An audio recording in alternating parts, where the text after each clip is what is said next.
a également des propositions qui sont faites sous forme d'amendements et qui sont destinées à la jeunesse calédonienne. J'insiste sur l'EPID.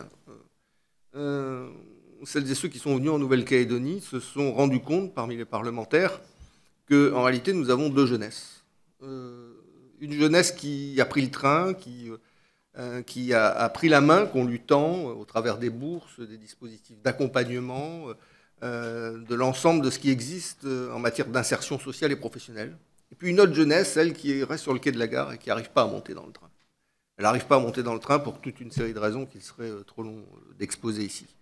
Et cette jeunesse, c'est pour une part en déshérence avec l'ensemble des déviances qui sont susceptibles d'être constatées lorsqu'on n'a plus de repères et on ne sait plus véritablement qui on est et où on est, ni ce qu'on veut, ni quelle est notre place dans la société. Nous avons des dispositifs type GSMA. Je le dis parce que j'ai posé une question écrite au ministre de la Défense sur le sujet qui m'a répondu aimablement que le GSMA existant en Nouvelle-Calédonie, l'EPID n'avait pas sa place. Faux. Ce n'est pas du tout, entre guillemets, la même clientèle.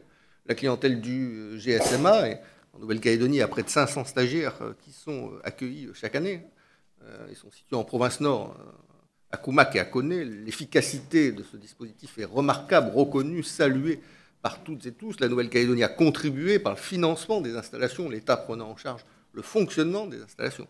Mais l'EPID s'adresse à une autre clientèle de jeunes qui, dans le cadre du GSMA, n'a pas sa place. Elle ne serait pas retenue, d'ailleurs, lors des jurys de recrutement qui se tiennent chaque année, puisque les demandes sont largement plus importantes que les offres qui existent.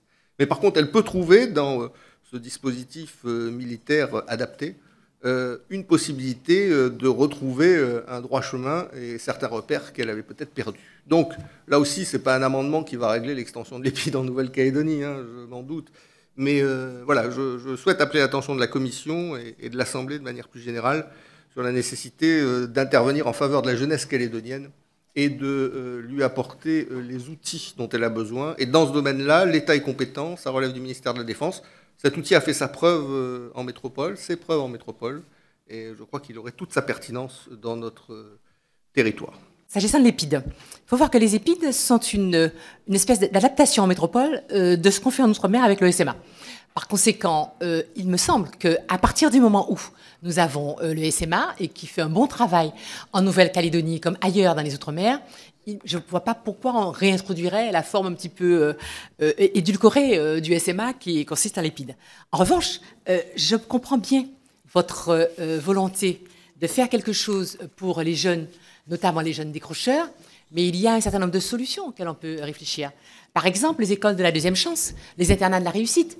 On a un certain nombre de choses qu'on peut mettre sur pied pour les jeunes calédoniens sans dupliquer, en quelque sorte, le SMA. Donc, on va regarder l'amendement et surtout, on va regarder avec vous quelle structure il faut mettre en place pour les jeunes. Mais je ne suis pas absolument persuadée que l'EPID soit la réponse. Encore une fois, aujourd'hui, en métropole où il y a eu des EPID, on est en train de faire des expérimentations pour remettre du SMA. Donc, finalement, c'est un petit peu comme si on tournait en rond.